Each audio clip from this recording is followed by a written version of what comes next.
I heard the crack before I felt the pain. It was a clean, ugly sound, like a branch snapped in winter, sharp enough to slice the air. The kitchen light was too bright, the floor too clean, the white tile too hard under my palm as I slid down the cabinet. The coffee mug rolled in a slow circle at my feet, brown liquid puddling around my slippers. I tried to ask what she'd done, but my mouth wouldn't close right, and my tongue felt heavy. When I looked up, I saw the look on her face, not shock or regret, but a kind of cool relief, as if she had finally moved a piece she'd been waiting to move. Her name is Kelsey. She is my daughter-in-law. My son married her 4 years ago and brought her into this house. She looked down at me like a queen at a servant and smoothed a strand of blonde hair behind her ear.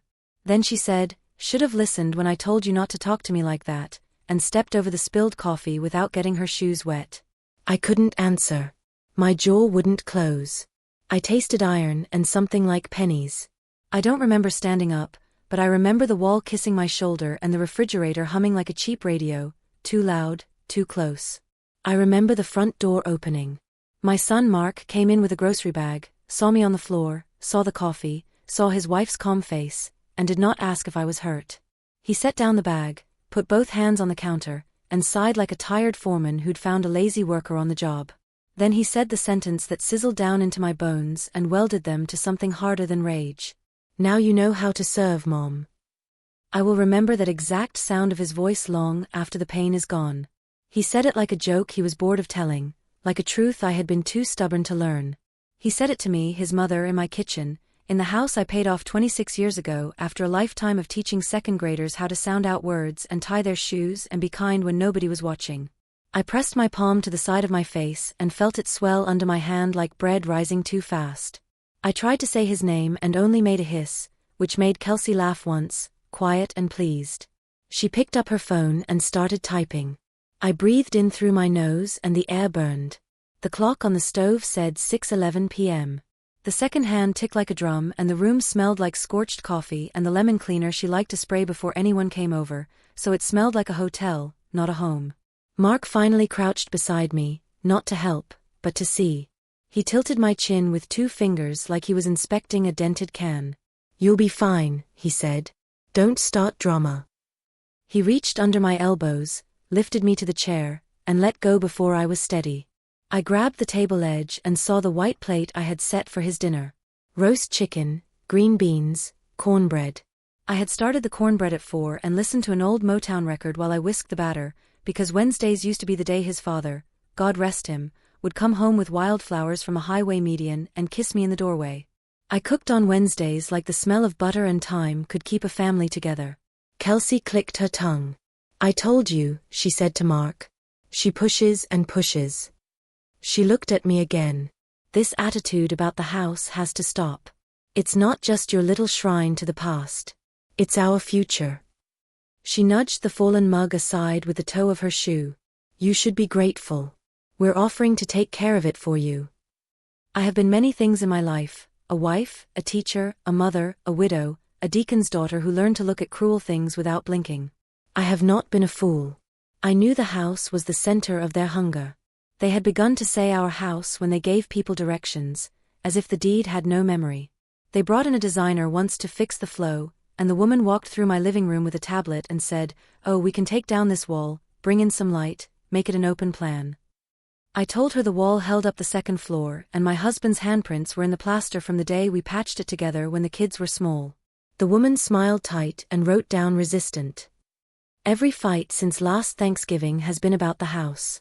About transferring the title while you're still here," Kelsey would say, as if she were offering me a blanket. "About letting us take the load," Mark would add, as if bills were bricks only young backs could carry.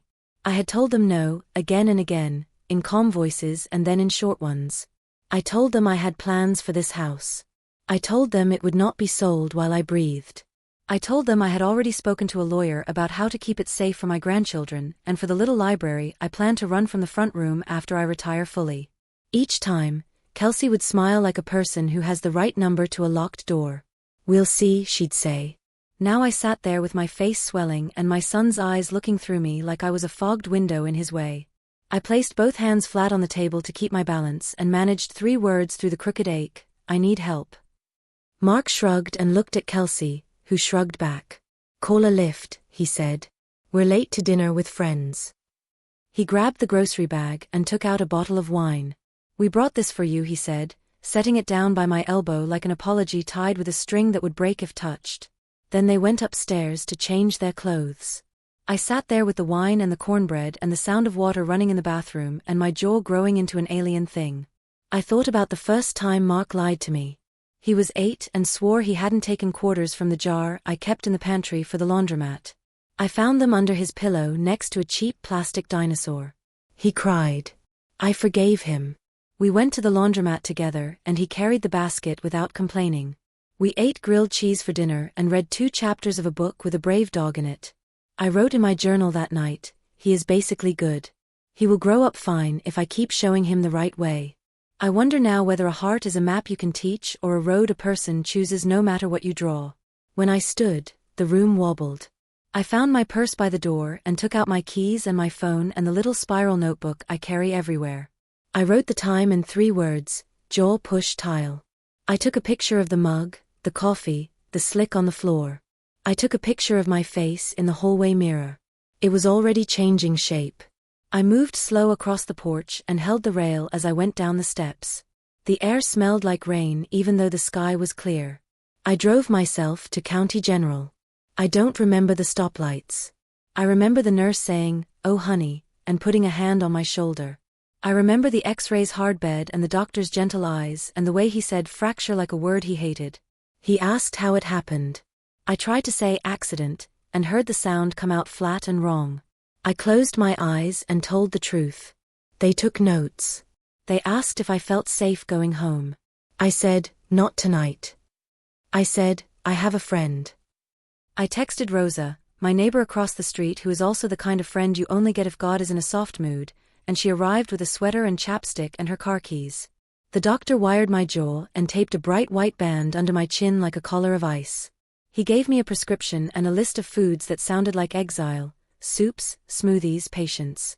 He gave me a pamphlet about intimate partner violence, and then caught himself, embarrassed. I told him not to be. Violence has many doors. Family is one of them. Rosa took me to her house and made me a bed on the sofa with 3 quilts and a heat pack. She set a glass of water on the coffee table and tucked a note underneath in her neat, careful print, breathe. You are not alone. I slept the way the body sleeps when the spirit is on watch, deep, but with one ear open for footsteps. In the morning, my phone had 8 missed calls from Mark and 2 texts from Kelsey. The first said, "You scared us leaving like that. Dramatic." The second said, "We'll talk about the deed after you calm down." The word deed pinged in my chest like a fork against crystal. I turned the phone off. Rosa made me broth and drove me to the police station. She sat at my side while I made a statement. The officer, a woman with kind eyes and a square jaw, asked me to repeat details I didn't want to repeat. She took pictures again. She wrote names. She told me I could ask for a no-contact order. I stared at the pen in her hand and said through stiff lips, "Not yet." I saw her look at Rosa, and Rosa gave her the smallest shake of the head. The officer didn't argue. "You call me if you change your mind," she said, and slid her card across the desk like a lifeline left coiled and ready. At noon, I called my lawyer. His name is Blake Sanderson. He is 60, wears clean suits that don't broadcast themselves, and once drove 2 hours to bring me signed copies when I had the flu and didn't want strangers in the house. He said, "My God, Ruth," when I told him about the jaw, and then he said, "Tell me everything again," which is what good lawyers say when they're building a staircase they know you'll need to climb. I told him about the words, the push, the pattern of pressure about the house, the way Kelsey talked about our future like my walls were savings bonds. He listened until I was done. Then he said, "Do you still have the will and trust we set up last year?" I told him yes. I told him the trust held the house for me for life and then for my grandchildren, not for Mark, not for Kelsey, and that we hadn't recorded the memorandum yet because I'd wanted to wait until Christmas to explain it to the family with pie on the table and my husband's picture on the sideboard so the dead could lend me courage. Blake said, "We record today." Rosa drove me to the courthouse. I wore sunglasses even though it was cloudy, not because of the light, but because seeing is a two-way street and I needed that extra layer between me and other people's faces. Blake met us on the steps with a folder and a thermos of tea. He had already called a notary. It felt like walking into battle with a captain who didn't own a sword but could organize 1,000 strong hearts with just the right sentence. We filed what needed filing. I signed where lines waited. I initialed boxes and felt each small letter click into place like a lock. "Ruth," Blake said when we sat on a bench in the hallway afterwards, "I know you want to protect your daughter from the shock. But we also need to protect you. We're going to record a notice of trespass for Kelsey. We'll do it quietly and correctly. If she steps 1 foot on your porch without your consent, the police will have it in the system. As for Mark," he paused.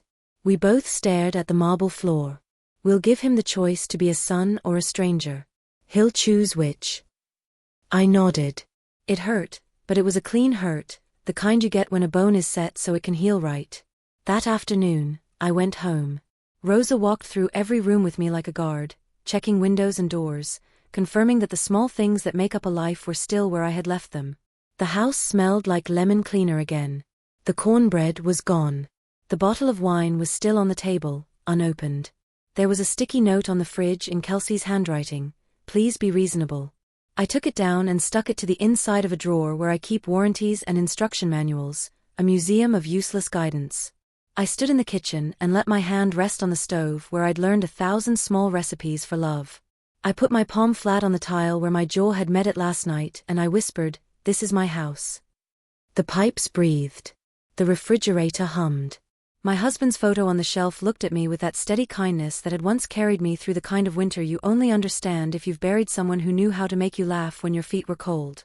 That night, alone but not lonely, I wrote a list. It was not dramatic. It was plain, like a grocery list, like a teacher's plan for the week. Call insurance. Change locks. Install cameras. Box his things. Speak to church friend on the city council about programs for women who need a place to go when family turns unkind. Make extra copies of the deed, the trust, the police report. Move the family albums to Rosa's for safekeeping. Keep the porch light on for the truth only. Before bed, I stood in the doorway of the room Mark had slept in as a boy and looked at the posters still on the wall from his high school days, basketball teams and a car he never owned. I thought about the boy who had asked me at 12 if the house would always be ours. Yes, I had told him. As long as we take care of it. I had not understood then that taking care of a house is not mopping floors and painting trim. It is refusing to let cruelty live inside it, even when that cruelty has your child's eyes. I brushed my teeth as best I could. I said a prayer that was not fancy. It was 4 words, "Help me hold steady." Then I turned off the light and went to bed in the room where the afternoon sun still knows exactly where to land on the quilt my mother sewed when the world was younger and kinder. In the morning, I woke before dawn and tied on my sneakers. The jaw ached, a dull drum, but it was my ache, and I would not let it choose my day. I walked the block with Rosa, slow and steady, and we talked about small things, her tomatoes, my old students, a stray cat we both pretend not to feed. When we came back, the sun was coming up and the house looked like itself. A blue jay sat on the fence and scolded us for being late with the birdseed. I laughed, a thin sound that hurt and felt good at the same time. At 8, Mark texted, "We're coming by at 10 to talk. Unlock the back door." He didn't ask. He told. I took a breath, felt it settle into the bottom of my lungs like a stone dropping into a deep well, and texted back, "Do not come. You no longer live here. Your things will be boxed. We will schedule a time with my attorney present." My thumb shook a little when I pressed send. Not from fear. From the weight of putting a full stop at the end of a long bad sentence. He replied with a picture of a key and a laughing face. I put the phone down. Blake called 5 minutes later, as if he could hear my heart through the cell towers. "Ruth," he said, "we'll be ready." I made soup. I labeled boxes. I moved the rocking chair your grandfather built to the front room where the light is soft in the afternoon. I put my husband's toolbox on the table and ran my hand over the old wooden lid where his initials are carved so deep they catch dust. I waited for 10. I listened for tires that did not come. They would come later, when they thought I was weaker or alone. They would come with words or with people or with paper. They would come for the house because the house was the map of their plan. But they did not know yet that my map had changed. They did not know yet that the door they wanted had been bricked up with careful legal stones. They did not know yet that the woman they thought they had taught to serve had learned, at last, to choose. I set the soup to simmer and opened the window an inch to let in the smell of the neighbor's cut grass. I took my spiral notebook from my purse and wrote a new list at the top of a fresh page. Call locksmith by noon. Call camera installer for tomorrow. Call church about Saturday pantry shift. I will go. Call my granddaughter, Emma, and tell her to come by for a story after school if she wants. The good one about the dog and the brave girl. And at the bottom I wrote, in handwriting that looks just like my mother's did when she made lists during long summers with 3 kids, I wrote, about the house, it is mine. About the house, it will outlast this. About the house, it will be a place where nobody ever says, now you know how to serve. I tore off the page and stuck it on the fridge with a magnet shaped like a peach mark made in 1st grade. The magnet is chipped. The peach is lopsided. It holds paper like it was born to do it. Some things remember what they are even when the people who made them forget. The doorbell rang at noon. It was the locksmith with a toolbox and a quiet smile. What are we doing today? He asked. I answered without pain, or with the kind of pain that is honest and useful. We are keeping the right people in and the wrong people out. He nodded like a man who has heard that sentence more than once, and he went to work. By evening, I had 3 new keys and a jaw that pulsed like a distant drum and a house that felt like it was exhaling for the first time in months. I stood at the kitchen sink and watched the sky go pink behind the maple tree my husband planted the year Mark was born. I pressed the cold glass of water to the bruised place on my face and promised myself one more thing. I would not let this pain make me mean. I would let it make me precise. I turned off the light, locked the door, and walked down the hall to the bedroom. The floor creaked in the spot it always has, 3rd board from the rug. It sounded like a house remembering its own name. I said it out loud, just to hear it ring. Home, I said, and my wired jaw made it sound like a vow. I didn't expect peace after the locksmith left, but the quiet that settled over the house felt almost holy. Every click of the new locks sounded like a hymn. I walked the halls, touching the frames on the wall, the edge of the banister, the wooden trim that had been sanded and stained by my late husband's hands. This was mine, not as possession, but as history. It was the last true map of my life. But peace doesn't last when wolves have tasted blood. Mark came by 3 days later, this time alone. I knew because I heard his old Honda crunching the gravel instead of the smooth purr of Kelsey's new SUV. I watched through the lace curtains as he got out, wearing a baseball cap pulled low and a sweatshirt I'd bought him in college. He looked less like a grown man and more like a boy trying to hide in old clothes. I didn't open the door when he knocked. Mom, he called, his voice sharp. Come on. Don't be ridiculous. I just want to talk. The locks held. I said nothing. He knocked harder. You can't keep doing this. It's our house too. You raised us here, yeah, but it's time to pass it down. That's how family works. Family. The word curdled in his mouth. When I stayed quiet, his voice cracked into something meaner. You're being selfish. You'd rather let this place rot than let us fix it. What are you even holding on to? Dad's dead. You're old. We should be building something for the future, not clinging to the past. My jaw ached, but not from the fracture. From the anger that swelled inside me. I wanted to throw the door open and show him the police report, the deed, the trust. I wanted to shout, the only rot here is in your heart, boy. But I held my tongue. Words are like arrows, you don't release them until you know they'll hit the mark. Finally, his knocking stopped. His footsteps crunched away, and the Honda's engine roared down the street. That night, Rosa came over with a pot of soup. She set it on the stove and shook her head when I told her about the visit. You can't reason with a man who's already decided to be unreasonable, she said. She stirred the broth and handed me a spoon. So you protect yourself. You get stronger. And you let the law speak louder than your pain. She was right. I wrote down the date, time, and his words in my notebook. I copied the entry twice, one for me, one for Blake. The next morning, Blake called. Ruth, I've been thinking, he said. It's time we formalize something more. Right now, the trust protects the house for your grandchildren. But Mark and Kelsey won't stop until they're locked out completely. We need an iron wall. What does that mean? I asked, my jaw stiff around the words. It means, he said gently, we put the deed in a life estate trust, naming you as the only primary resident. No transfer, no loopholes. Even if they tried to sue, they'd hit a wall of stone. And after? I whispered. After, it goes exactly where you want it to go. The library, the kids, the community pantry, you choose. But not them. I closed my eyes. My husband's voice came back to me, soft and warm, saying, "Ruth, this house should always be more than wood. It should be a shelter." "Yes," I said. "Do it." The papers were filed within a week. The house was no longer just mine in spirit, it was mine in law, bound tighter than any hungry hand could pry open. But Mark and Kelsey didn't know that yet. They came together this time. It was a Saturday afternoon. I had been clipping roses in the front yard when I saw their SUV roll up.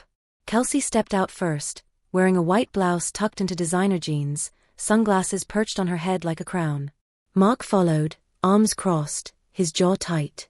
"Mom," Kelsey said smoothly, as though the word tasted strange. "We should talk." I stayed by my roses, the shears still in my hand. "About what?" She smiled, the kind of smile that doesn't touch the eyes. "About the house. About moving forward. You're alone here. You shouldn't be." "I'm not alone," I said quietly. "I have neighbors. I have friends. I have God. That's more company than greed will ever give you." Her smile cracked. Mark stepped forward. "Mom, don't start. Just sign the papers.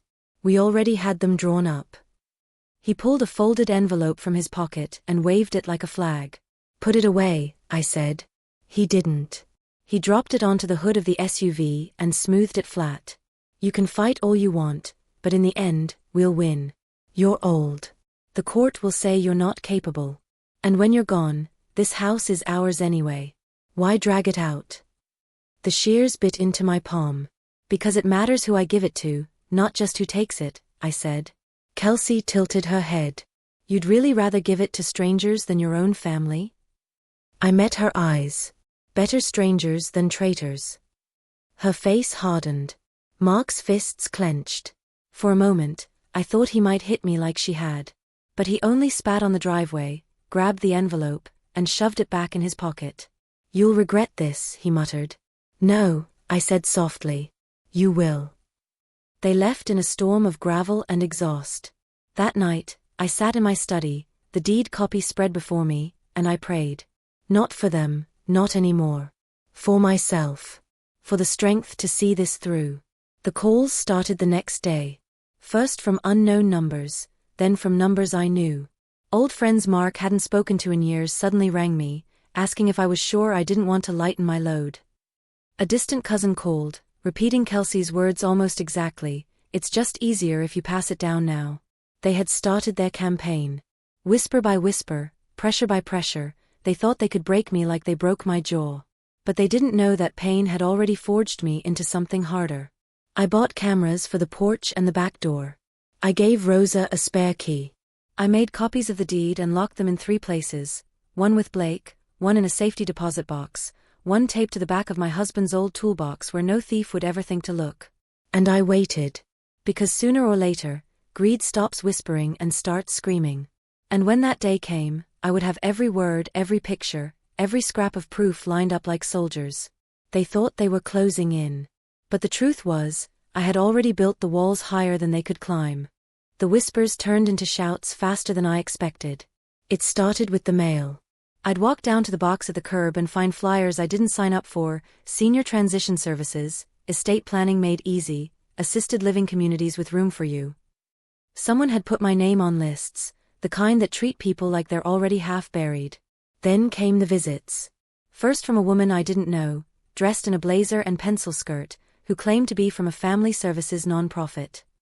She smiled too wide as she stood on my porch. "We heard you might be struggling with home maintenance, Mrs. Williams. We'd love to connect you with resources." I asked her who told her I was struggling. She stammered, glanced at the file in her hands, and muttered, "Your family recommended an assessment."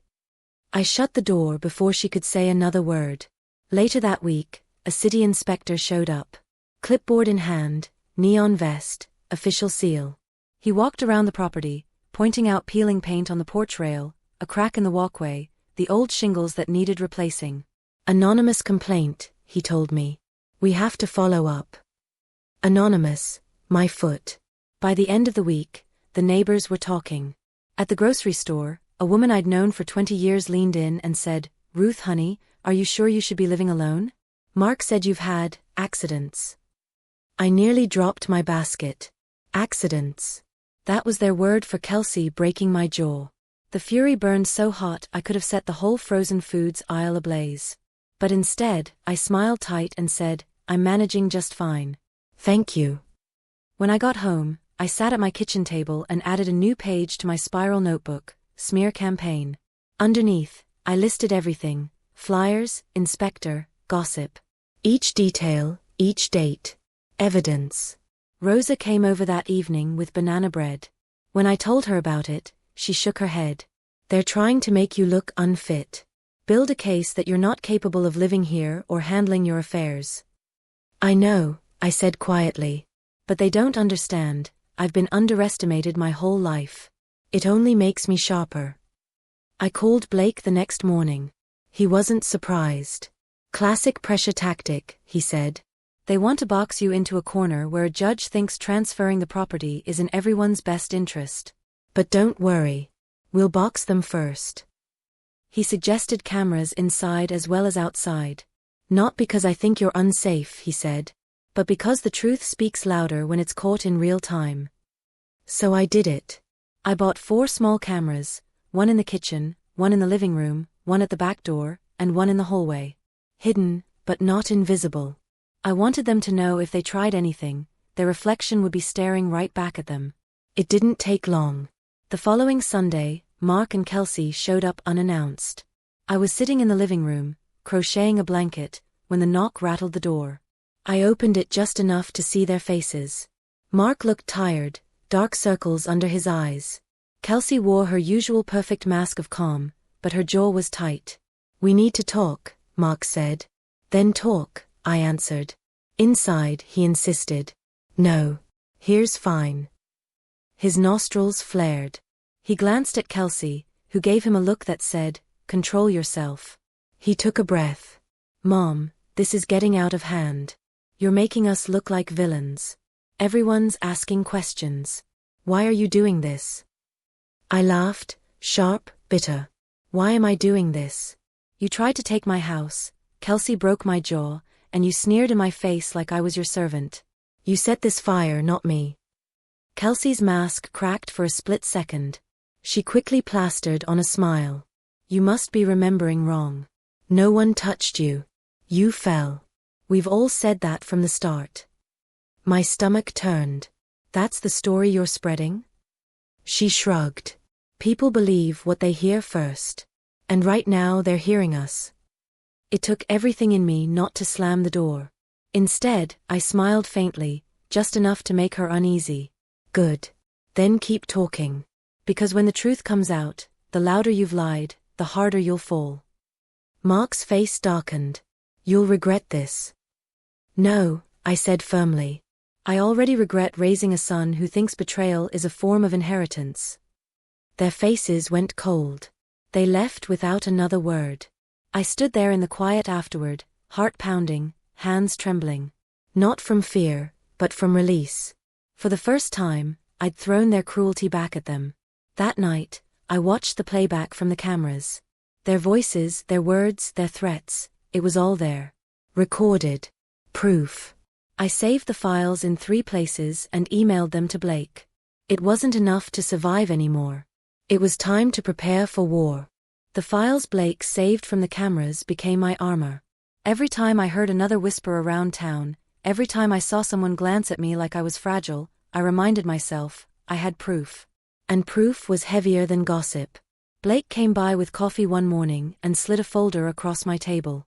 Inside were screenshots of property deeds, bank transfers, and email drafts Mark had written but never sent. Blake had hacked nothing, he just knew where to look, how to pull the threads they thought were hidden. "They've been planning this for over a year," he said, tapping one page. "Look here. Kelsey already had a contractor draft plans to renovate your house. She listed herself as the homeowner. And this," he pointed at a letter addressed to a lender.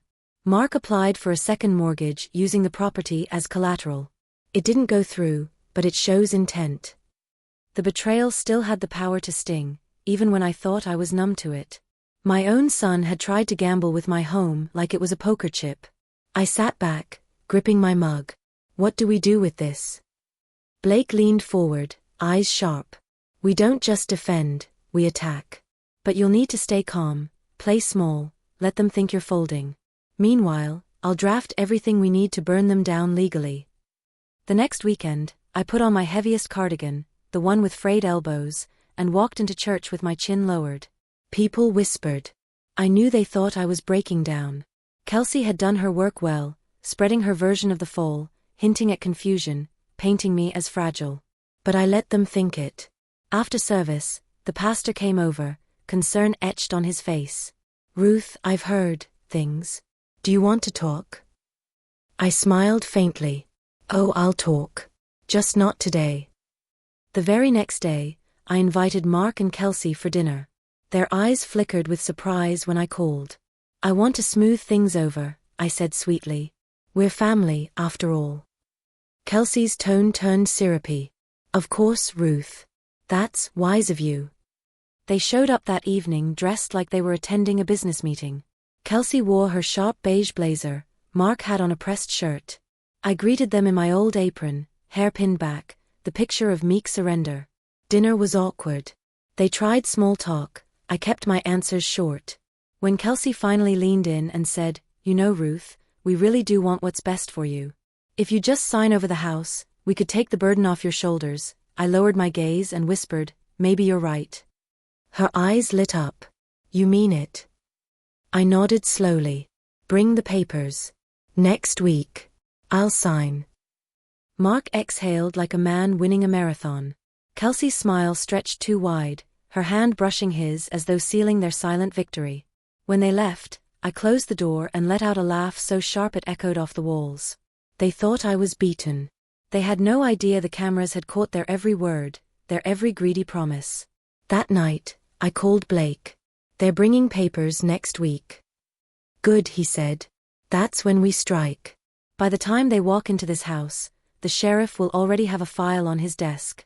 And when they leave, they won't even know they've just signed away their freedom instead of your home. The plan was set. But before the week was out, Kelsey slipped. She couldn't help herself. She came to my door one afternoon, alone, holding a casserole dish like some parody of kindness. I know things have been rough, she said, smiling like a wolf in lipstick. But I want you to remember, we're your family. You don't want to be alone, do you? I looked her straight in the eye. Better alone than betrayed. For the first time, her smile wavered. Just a flicker. Enough for me to see the fear crack through the mask. When she left, I set the casserole on the counter untouched. I wasn't hungry. I was sharpening myself for the battle to come.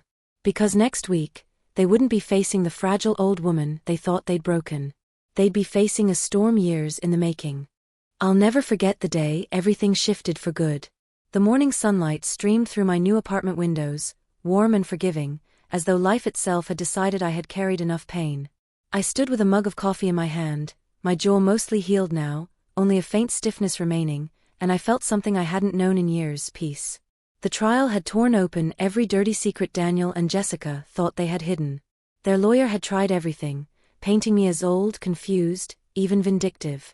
But my proof, the photos of my injuries, the bank records showing their financial abuse, and the testimony from neighbors who had overheard the shouting nights, it all stood taller than their excuses. When the verdict came, the courtroom was so quiet you could hear the clock ticking. The judge's voice was firm, echoing against the paneled walls. The house remains in Mrs. Miller's name. All financial and legal authority previously granted to Daniel and Jessica is revoked. Additionally, restitution will be paid for damages caused, including medical costs and emotional harm. I sat perfectly still, but inside, my heart pounded like a drum. Jessica's face twisted in disbelief, her perfectly polished nails clutching the table like she could scrape back control. Daniel slumped in his chair, no sneer left, only a hollow emptiness in his eyes. They looked at me then, as though they expected me to gloat. But I didn't. My silence was louder than their outrage. Afterward I returned to the house, not to stay, but to gather what was truly mine. The air felt different inside those walls, as though it knew it was no longer theirs to poison. I walked slowly from room to room, my fingers grazing the furniture, the photographs, the wood floors my husband and I had once polished together. Each memory rose up, painful and tender. For a moment, I thought I might break again. But then I remembered the strength it had taken to get here. This house had been used as a weapon against me, a stage for my humiliation. Now it was simply a building, and I had no intention of living in a mausoleum of betrayal. So I sold it. The day the papers were signed, I watched from the porch as a young couple with children ran through the yard, their laughter echoing where sneers and cruelty once filled the air. I didn't feel grief. I felt release. That house no longer bound me. Daniel and Jessica tried, of course, to reach out in the weeks that followed. Daniel left 2 voicemails, both thin attempts at apology mixed with excuses. Jessica sent 1 letter, dripping with false regret, pretending she had lost control in a moment of stress. I read none of it beyond the first lines. I had already chosen silence. Silence was my revenge. I used the money from the sale to build a life of my own. A small townhouse near the library, with a garden patch just big enough for herbs and flowers. I filled it with light and photographs of friends who had stood by me. I joined a community group of women my age, many of them with stories eerily similar to mine, betrayals, dismissals, children who thought love meant ownership. We laughed, we shared, we reminded each other that age is not the end, but a new beginning. One afternoon, while watering the basil on my back porch, a neighbor waved and brought me a basket of peaches. "You're always smiling," she said warmly. And it struck me then, I was. After years of carrying fear and heartbreak, I had returned to myself. Sometimes I still think about Daniel, not as the man who sneered when my jaw was broken, but as the boy who once held my hand crossing the street, the boy who once said, "Don't worry, Mom, I'll protect you." That boy is gone, buried beneath greed and Jessica's poison. And I have finally stopped trying to dig him out. I never needed them to fall on their knees. I never needed dramatic apologies or grand reconciliations. My justice came not from their ruin, but from my survival. They had tried to strip me of dignity, and I rebuilt it stronger. They had tried to steal my home, and I found freedom in selling it. They had tried to silence me, and I told my story so others might see their own reflection. Now when I wake each morning, I don't carry the weight of their betrayal. I carry the peace of knowing I chose myself. And that, more than the house, more than any courtroom victory, is the true inheritance I will leave behind, the lesson that even in the face of cruelty, dignity can be reclaimed, and life can be lived fully, on your own terms. And to anyone listening, I'll say this: don't ever let betrayal convince you that you are small. Don't let cruelty shrink your voice. Stand, even if your knees tremble. Speak, even if your voice shakes. Because when you choose yourself, no one, no son, no daughter-in-law, no betrayal, can take that away. That is how I finally won.